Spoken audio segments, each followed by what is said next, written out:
Naging mainit nga na kontrobersya ang isyong ito sa mundo ng social media at pati na rin sa buong bansa. Umugong ang balita na nasampulan ng Korte Suprema itong si Senador Amy matapos ang desisyon ng kataas-taasang hukuman na siya ay makulong or makukulong kaugnay ng mga aligasyon laban sa kanya. Ang naturang kaso ay nagugat umano na sa mga kontrobersyal na issue na matagal nang nakaumang sa pamilya Kuting, nananatiling isa sa mga pinakakilala at pinakakontrobersyal na angkan sa kasaysayan ng politika ng bansa. Ayon sa ulat, ang desisyon ay bahagi ng kampanya ng hudikatura na papanagutin ng mga pampublikong opisyal na may kinaharap na seryosong akusasyon. Ang kaso laban kay Senadora Amy ay umano'y may kaugnayan sa mga usaping pandarambong katiwalian at iba pang mga isyong nagmula pa noong panahon ng martial law.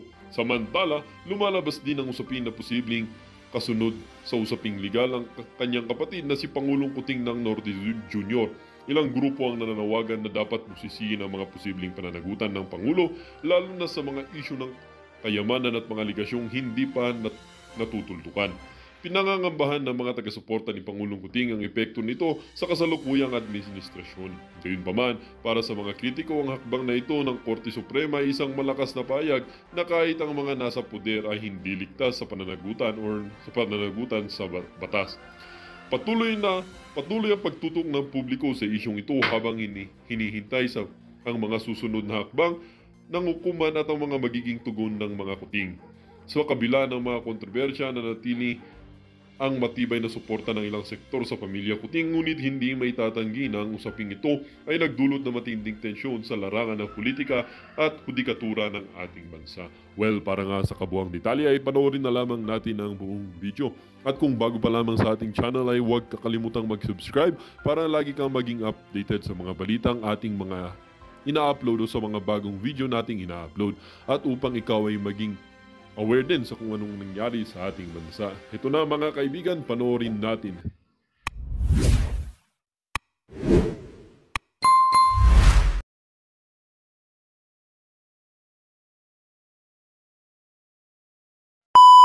Hindi pa rin ho ba nagsisink in sa utak nyo na hindi nagagana yung mga pambubudol na ginagawa nyo na yan? Yung ginawa nyo noong 2022 presidential election, tigilan nyo na ho yan. Bumenta na ho yan noong 2022. Kumbaga sa isda, bilasa na yan. Wala na hong bibili dyan. Tuloy. Pero willing kayo maging tulay? Willing kayo maging tulay dun sa kanilang dalawa? Basahin ko muna. Hindi siya willing maging tulay, kayo naman. Huwag yung pilitin ng ali, ayaw niyang maging tulay, babasahin niya muna. Wala siyang tiwala sa inyo, kayo siya dyan sa mainstream media, baka ginugud time nyo lang siya, baka ginajamming nyo lang siya, ika nga ni Tatay Diggs. Troy. Kung bumisita ka kay VP Sara? Hindi. Pumunta lang ako sa veteran. Ang kapal ng mukha mo, madam. Hindi ka lang makapal, napakasinungaling mo pa. Anak ng toka. Nagpunta lang daw sa veterans. O eto ho, pakita ko sa inyo itong mga kababayan. Unahin natin, Exhibit A. Your Honor, ano hong ibig sabihin yan? Bakit kasama niyo si Senator Bato de la Rosa, na alam naman natin, nandyan siya sa veterans para bantayan, para samahan itong si Bibi Sara sa pagbabantay dito kay Attorney Zulaika Lopez. Ano ho ibig sabihin yan? Sa bagay, no, hindi pa naman sapat yung ebidensya na yan kasi hindi pa ho natin nakikita itong si Attorney Zulaika. Kesyo pumunta lang daw ho siya sa veterans. Narinig nyo ho, hindi galing sa atin. Galing yan kay kay Amy Marcos manggagamit, ha? O ito ho. O Exhibit B, Your Honor. Makikita nyo ho sa larawan, itong si Senator Bato, Senator Bongo, at Vice President Sara Duterte, kasama ho itong si Attorney Zulaika Lopez. Ito ho ang matindi dito, mga kababayan. Exhibit C, Your Honor. Oh, ano ibig sabihin yan? Huwag ho kasi kayong magsinungaling, sabihin nyo na lang ho yung totoo. Ang posisyon ng daliri nitong si Amy Marcos nakaganito. Okay? At dito sa larawan na to, nandyan ho sa gawing kanan itong si Bibi Sara. Hindi niya daw ho kinausap si Bibi Sara at hindi niya daw ho pinasyalan itong si Attorney Zulaika Lopez. O ngayon, sa mga simpleng bagay, hindi ka namin kayang pagkatiwalaan. Ngayon, sa susunod na eleksyon mga kababayan, nasa sa inyo na ho kung anong gagawin nyo dyan sa ali na yan. Pero tayo ho dito sa PH Update, all the way, hindi na ho tayo susuporta ni isang Marcos sa mga susunod na panahon. Wala akong gagawin ng mga yan kundi magnakaw, kundi isipin yung kanilang frozen asset para maibalik sa kanila yung kanilang mga frozen asset. Nakaw na yaman, hindi natin alam. Basta yung mga frozen asset na yon, gusto ho nilang maibalik sa kanilang pamilya. Kaya naman, mga kababayan, kung ano man ang takbuhan na posisyon sa pamahalaan ng mga Marcos na yan, hindi ho yan para sa interes ng sambayanan. Yan ang lagi niyong ipasok sa mga utak nyo. At kung hindi pa ho kayo nakagawa nito, please lang, kailangan ho nating magsama-sama ngayong mga panahon na to. Kung di pa ho kayo nakagawa nito, i-post nyo at gumawa na ho kayo. Napakabilis lang ho yan, wala pang 5 minutes. Napakabilis lang ho yan. Ayun na nga mga kababayan, tuloy ho natin. Pero ano yung konsepto? Makami po ni Presidente sa security. Ulitin natin nung tinanong siya, Kay Agi. VP Sara. Hindi. Pumunta lang ako sa veteran. Hindi kayo nagkakaroon. Hindi, pumunta lang ako sa veteran. Pero ano yan? Sinungaling! Pero ano yung konsepto? Makami po ni Presidente sa security. Kung umabot man to kay Senator Amy Marcos, walang humahawak na politiko sa atin. Baka akala mo pinapatrabaho ka sa PH Update at sa mga vlogger. Hindi pa ho eleksyon, hindi pa ho kayo nag-file ng kandidatura.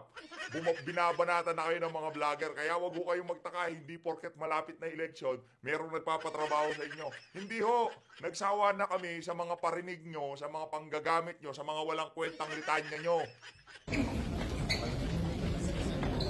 Ma'am, were you surprised sa mga sinabi ni VP Sara? Ano tayo mag-usap? Yes,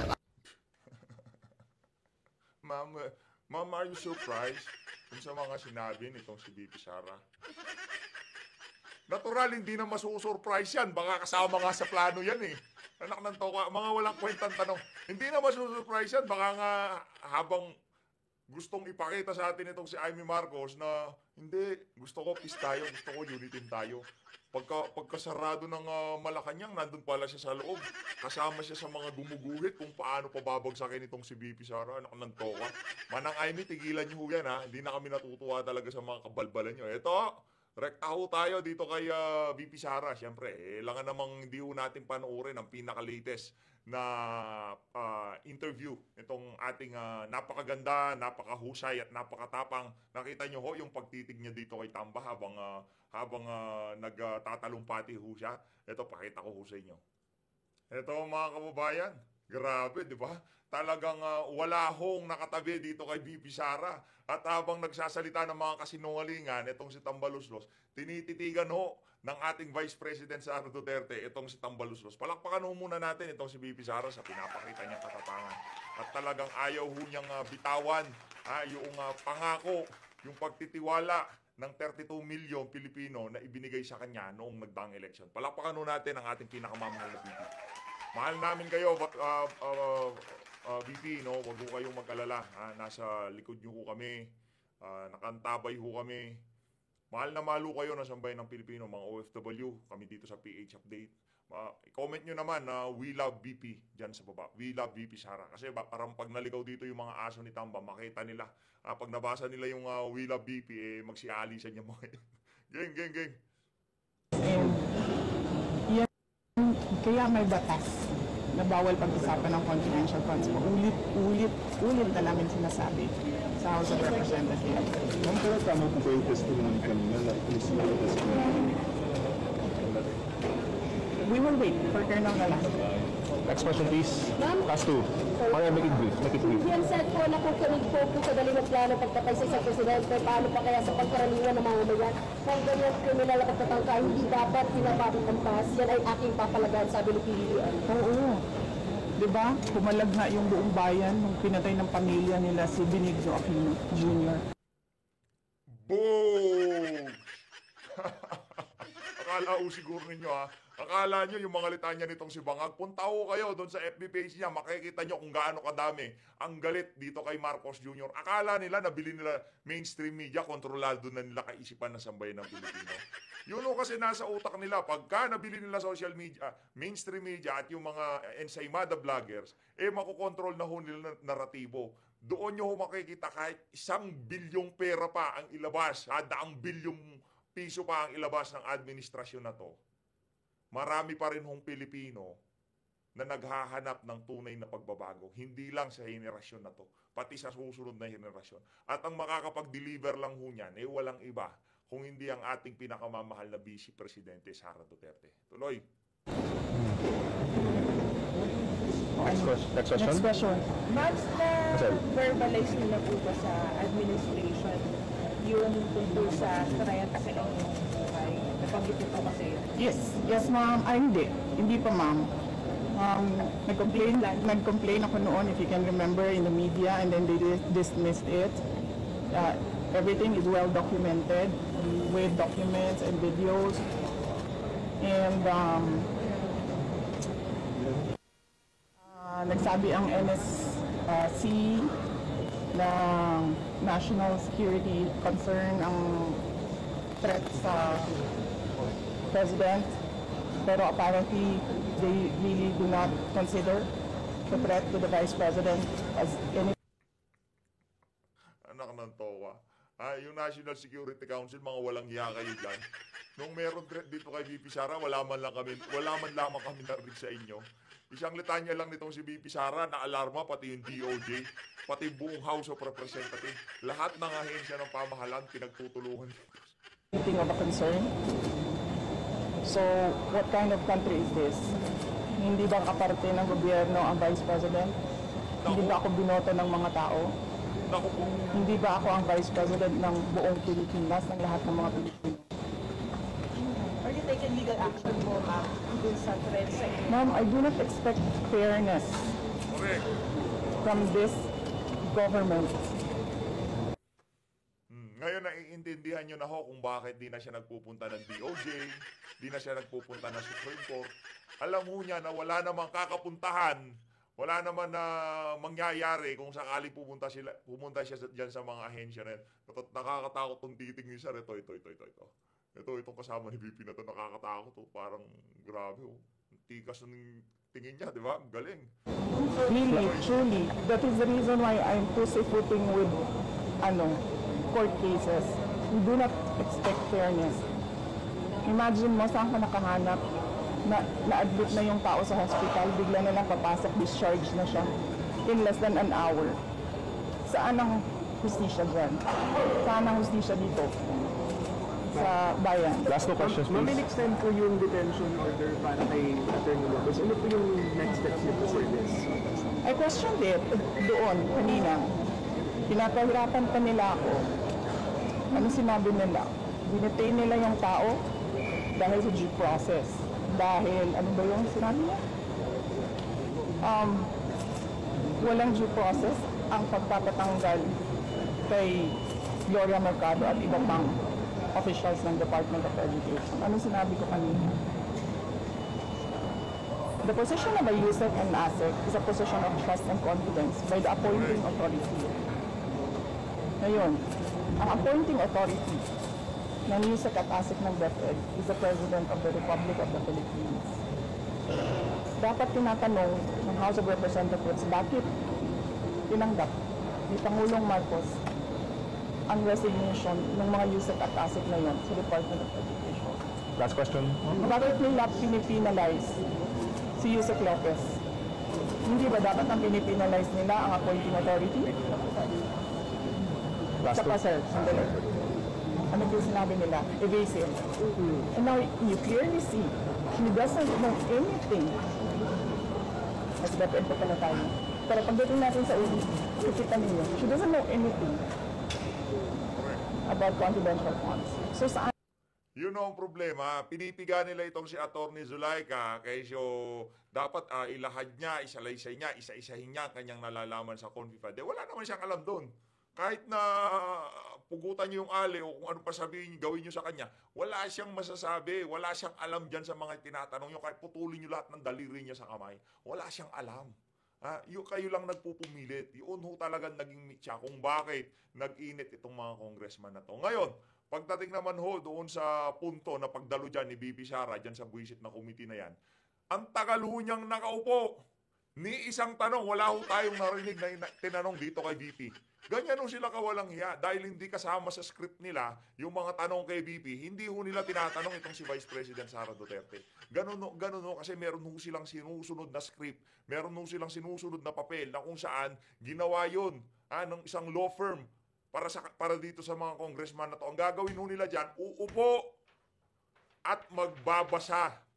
Gagawin lang ho nila, uupo at magbabasa nung mga tanong na pre-provide nung napakalaking law firm para dyan sa pagdinig na yan. Wala naman yung mga staff nila, di naman ho nagtatrabaho. Base ho yan di umano, dito kay Attorney Harry Roque. Isang malaking law firm ang tumatrabaho sa mga tanong ng mga congressman na yan na itatanong nila sa mga tauhan nitong si VP Sara. Ganun ho katindi mga kababayan. At yung mga abogado ng mga tauhan ni VP Sara, hindi man lamang ho pwedeng magsalita. Di man lamang ho pwedeng bulungan yung kanyang mga kliyente o kung ano pa man, di ba? Pero sila, tumatrabaho, abogado. Tapos tinatanong nila, hindi mga abogado. Ibang klase. Doon ang basic answers. Last question. Penalize nila si Mr. Lopez for writing a letter to the Commission on Audit on the position of the Office of the Vice President regarding the release of documents regarding confidential funds. Bakit mo i-penalize ang tao pumirma para sa isang opisina, posisyon ng opisina? Saan ang justisya dito? And ano sinabi nila kanina? Diba? Apparently, hindi nila alam ang batas. Ano sabi nila? Questionin mo na lang sa korte. Saan kami pupunta? Sa mga ginagawa sa amin. Mismo committee, alam na nilang mali yung ginagawa nila. Sasabihin lang sa amin, pumunta ka sa korte. Yun ang irony doon. Yun alam na ho nilang mali, pero dahil para mapahaba nila ang proseso at alam nila na babakapan sila ng korte, punta kayo sa korte. Kahit mali ginagawa namin, i-contest nyo yan sa korte. Huwag kayong magtanong dito. Kahit alam nila na yung mga decision nila mali, walang problema, punta kayo sa korte. Ganun ho kawalang iya, yung Committee on Good Government na yan. Committee on Bad Government na yan. Di pala good, bad pala. Bad sila lahat yan. Mga papangit, mga mukhang bakulaw, mga... Napakadali na sabihin nila, okay,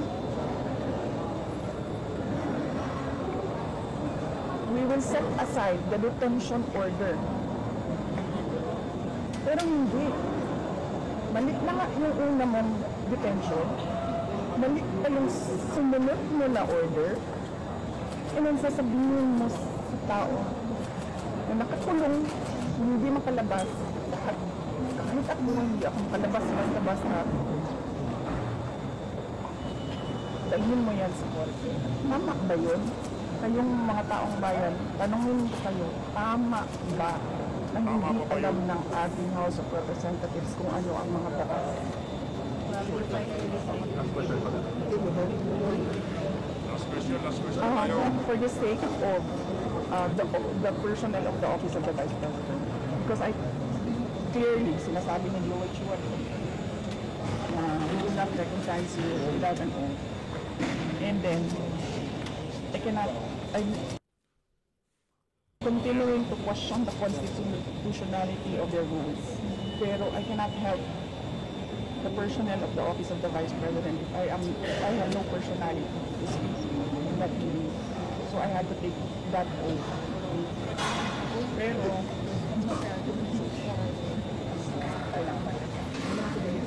papasalamat ako sa inyo sa pinili ng Mr. Lopez at sa lahat ng OVP personnel.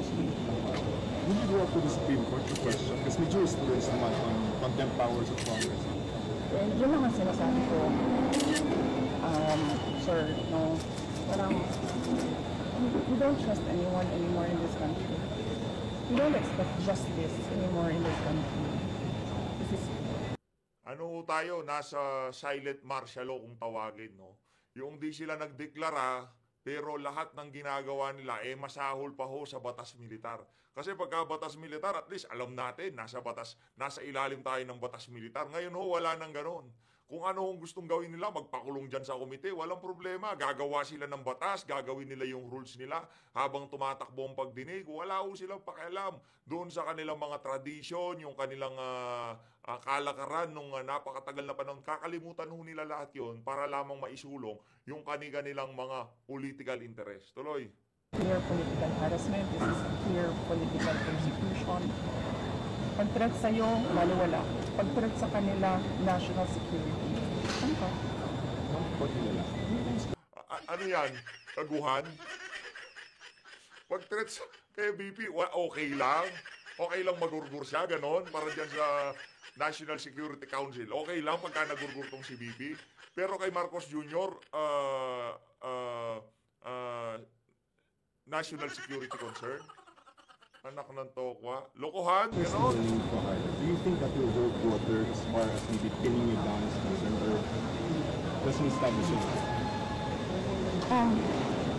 If they file cases or an impeachment case, whatever case, we will answer that in a proper venue. Kung meron man silang hanap na mali. Basta parang nakita mo kanina na ubus na yung tanong nila, hindi ba sila makapag-content kay Edward? Kasi nagsasabi ng totoo yung tao. You said expecting again.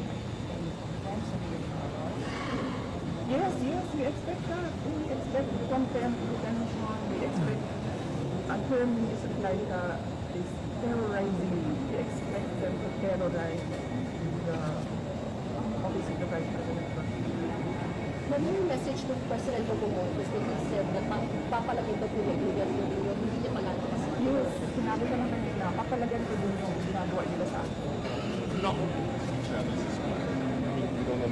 Yes, kaya ako kayo binibigyan ng interview para huwag yung makinig.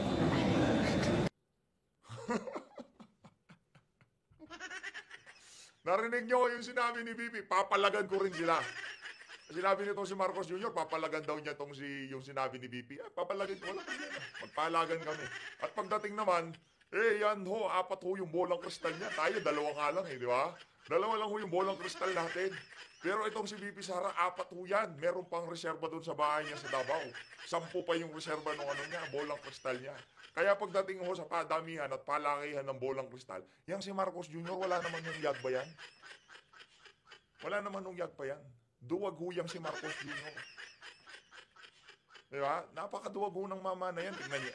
Kung di ba naman duwag, mantakin mo, isang uri ng kaduwagan mga kababayan na noong linapitan nyo yung alin na yan, para gawin yung vice presidente, at nung napakinabangan nyo na, binasura nyo siya, isang uri ho ng kaduwagan.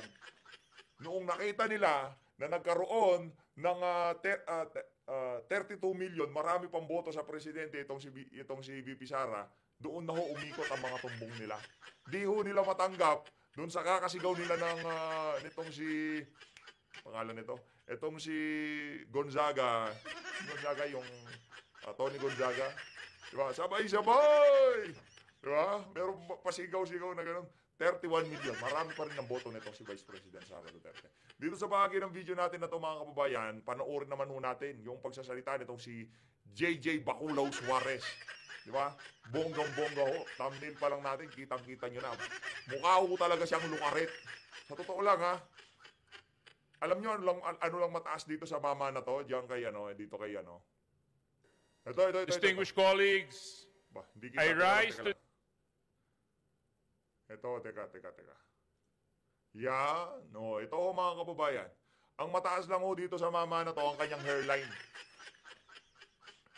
Ito, pakinggan ho natin ito si Baculaw. Okay? They, in utter disbelief and righteous indignation over the Vice President of the Republic, Sara Duterte, admitting that she has contacted an assassin to kill none other than President Ferdinand R. Marcos Jr., First Lady Luis Araneta Marcos, and our beloved Speaker, Ferdinand Martin G. Romualdez.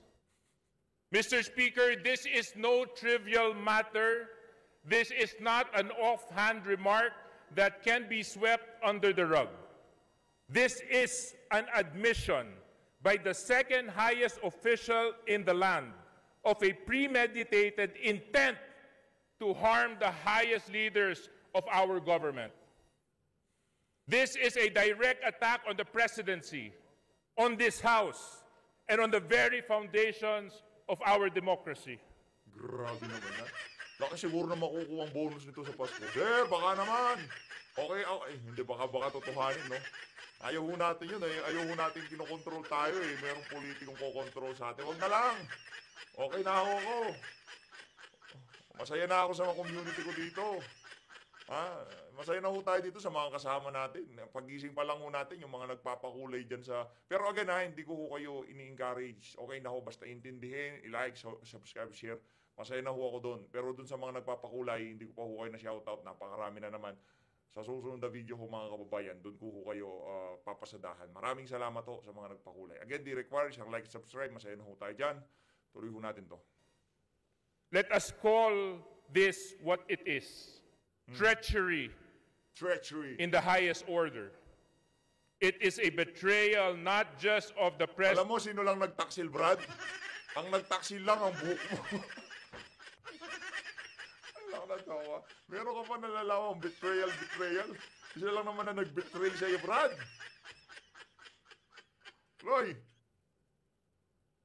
President and this institution, but of every single Filipino who entrusted her with power. How can someone sworn to uphold the Constitution and protect the people conspire to commit such an act of unthinkable violence? How can the Vice President, who is expected to be a unifying figure, admit to plotting? Anong unifying figure? Yung President? Oo, na-unify niya yung mga kurakot. At saka yung mga mukhang pera, na-unify niya lahat. Pero pagdating unify niya para umangat ang Pilipinas, hindi. Unify niya yung mga matataasang hairline, yung mga magnanakaw, nag-unify sila. Yung mga drogista, yung mga mahilig sa pulburon, yun, nag-unify sila. Para pabagsakin ang Pilipinas. Yun ang unify niya. Na-unify nitong si Marcos Jr. Yun ang bagong Pilipinas. An act that could destabilize the entire nation. Mr. Speaker, let us not be deceived by any attempts to downplay or justify this admission. This is not about personal grievances or political rivalry. This is a threat to our national security, our democratic processes, and the rule of law. For the Vice President to even contemplate such actions is a gross abuse of power and betrayal of the office she holds. Mr. Speaker, we must act. And we must act now. Wow. How can the Filipino people trust a leader admits to contract? Impeach nyo na kasi para magkaalaman na. Para ihatid na namin si Sir Cap Dado dyan. Para maihatid na namin siya dyan sa House of Representatives. Cap Dado sarado mo yung mga pinto. Baka lumabas yung mga buhaya. Marami tayong kakatayong buhaya. Okay, Cap Dado. Doon kasi sa likod ng ng House of Representatives, baka merong farm doon ng buhaya. Kaming dalawa ni Cap Dado. Habang kinakata niya ako, binabalatan ko, tapos iihaw namin. Masarap yun. Inihaw na buhaya. Naku, uubusin ko lahat yun. Acting an assassin. How can we continue? Lalo na yung mga buhayang paslang-slang pag nag-i-English. Naku, malinamnam yan. Ika nga ni Tatay Digong, pati atay at bato niya, kakainin niya yan. Continue to allow someone of such dangerous tendencies to occupy one of the highest positions. Kap Dado, dali mo yung pinakamatalim mong pangkatay. Marami tayong kakatayin dyan sa dyan sa Congress, yung mga buhaya. Naku, matataba na sila. Napataba sila nitong si Marcos Jr. Sa sarap ng mga yan. Naku. In the land. This is not a question of leadership. It is a question of morality, of accountability, and the survival of our democracy. Wow, survival of our democracy. Survival muna ng flood control, Brad. Ikaw, marami ka pang buhok, magpa-hair follicle test ka rin. Habang mayroon pang natitirang ilan dyan sa harap. Kasi mga pati ang mga magtaksil na sa iyan, wala na tayong makuha dyan. The House must take immediate action. We cannot simply express our outrage and move on. We must call for a full investigation into the Vice President's admissions, not just for the sake of justice, but to protect the integrity of our institutions and to ensure the safety of our leaders. Mr. Speaker, the behavior cannot just be tolerated. This is not about politics. This is about the survival of our democracy and the safety of our people. We demand answers. We demand accountability.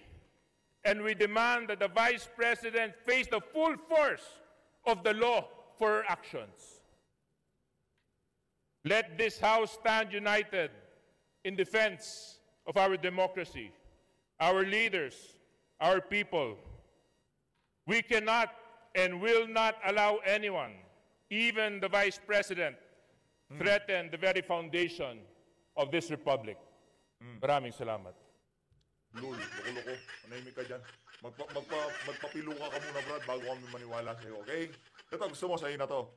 Yan sinasabi ko. Kahit okay lang. Okay lang na marami kang pera, basta marami akong buhok. Magalit si Suarez natin, pahanap tayo. Pakay ko sa'yo. Basta ako, di ko talaga tayo. Mahirap na kontrolado ka ng isang politiko o kung sino man. Mahirap po. Yan ang sinasabi ko sa inyo. Para doon sa mga kasama nating vlogger, kasama nating nagsasalita, wag ho kayong mahirap kasi pagka tumanggap na. Lalo na pagka natrap sa mga politiko, kagaya nitong nasa administrasyon. Kaya yung ibang mga vlogger noong nagdaang eleksyon, kilala nyo naman siguro kung sino yung mga yan. Noong pagkapanalo nitong ng administrasyon, nanahimik ko sila eh. Tapos maya-maya, nung wala na silang views dahil alam ng mga tao sinusuportahan nila bangag, wala na ho silang views.